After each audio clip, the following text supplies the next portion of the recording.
Welcome to today's Word tutorial. In this video, I'll show you how to format a document in Microsoft Word. From setting margins to choosing fonts, we'll cover the basics to help you create clean and professional-looking documents. Let's get started. Step-by-step instructions. Setting margins. To set margins, go to the Layout tab. Click on Margins, and you'll see options like Normal, Narrow, and Wide. Choose one that fits your document's needs. For most documents, the Normal option works well, but you can select custom margins if you want specific measurements. Adjusting font style and size.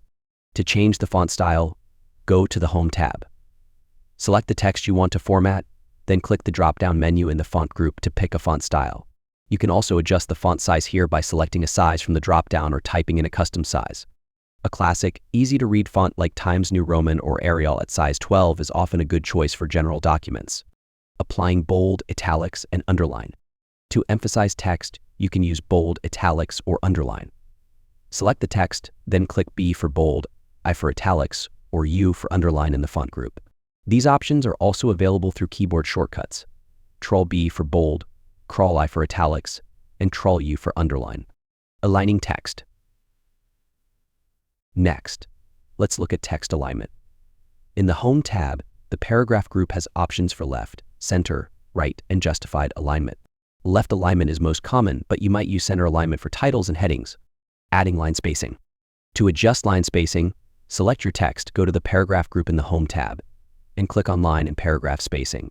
Choose options like 1.0 for single spacing or 1.5 for 1.5 spacing. This is useful for making text easier to read or for meeting formatting requirements. Adding headers and footers. For headers and footers, go to the Insert tab and select Header or Footer. Choose a style, then type in information like your document title or page numbers. You can also click page number to add automatic page numbering. Closing, and that's it. Now you know how to format a document in Microsoft Word with margins, fonts, alignments, and more. These basics will help you create a professional-looking document quickly. If you found this tutorial helpful, don't forget to like, subscribe, and leave a comment with any Word tips you'd like us to cover. Thanks for watching.